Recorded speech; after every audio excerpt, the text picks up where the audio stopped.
Shalom saudara terkasih, sangat berbahagia dapat berjumpa dan bersekutu dengan Anda para pendengar. Mazmur 37 ayat 16, lebih baik yang sedikit pada orang benar daripada yang berlimpah-limpah pada orang fasik.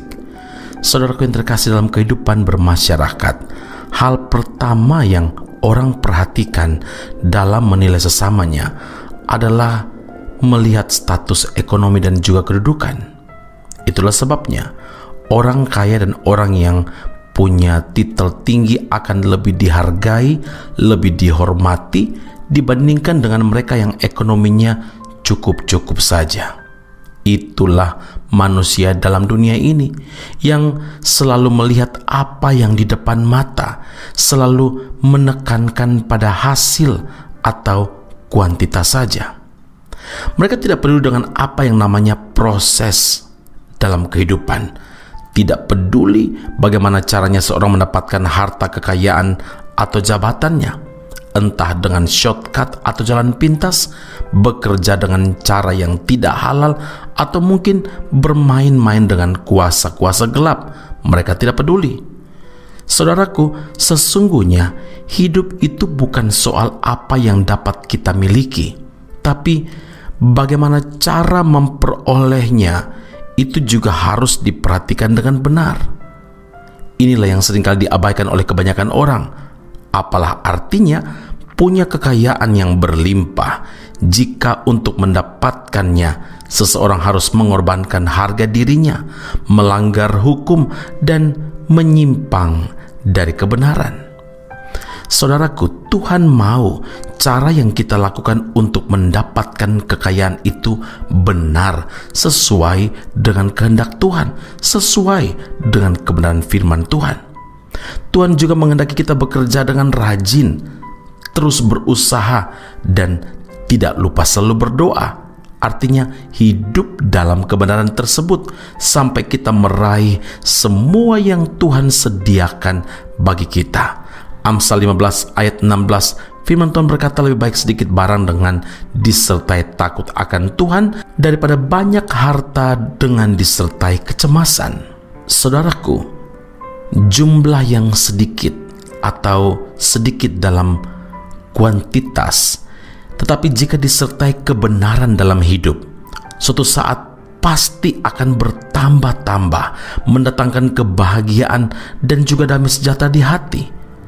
Sekalipun banyak harta, jika tidak disertai dengan kebenaran, dengan kata lain hasil dari kejahatan atau menghalalkan segala cara, maka lenyapnya pun juga akan seketika. Lenyapnya pun akan sesaat saja tanpa membawa manfaat apapun, bahkan justru akan mendatangkan masalah, mendatangkan malapetaka dalam kehidupan seseorang. Karena itu Amsal 23 ayat 4 dan 5 firman Tuhan berkata, janganlah bersusah payah untuk menjadi kaya, tinggalkan niatmu ini. Kalau engkau mengamat-amatinya, lenyaplah ia, karena tiba-tiba ia bersayap, lalu terbang ke angkasa seperti Raja Wali. Saudaraku yang terkasih, harta benda yang diperoleh dengan kefasikan memang tidak berguna, tetapi kebenaran pasti menyelamatkan orang dari maut. Amin. Mari kita berdoa.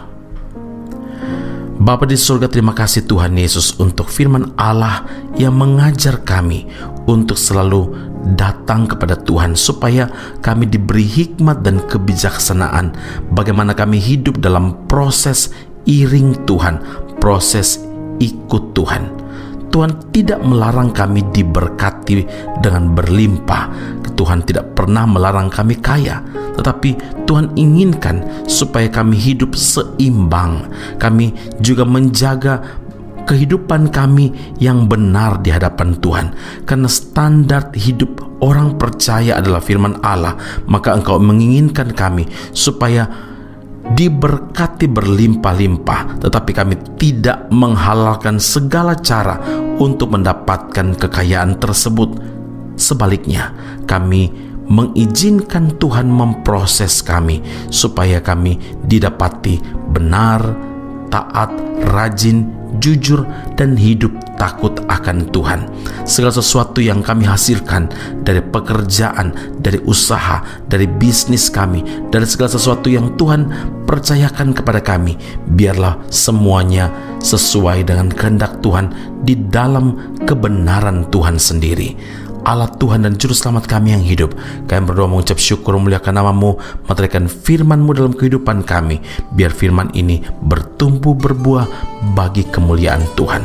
Karena kami tahu firman Allah ini adalah kebenaran yang menyelamatkan kehidupan kami. Dalam Kristus Yesus Tuhan dan Juru Selamat yang hidup, kami berdoa mengucap syukur kepada Bapa di surga. Haleluya.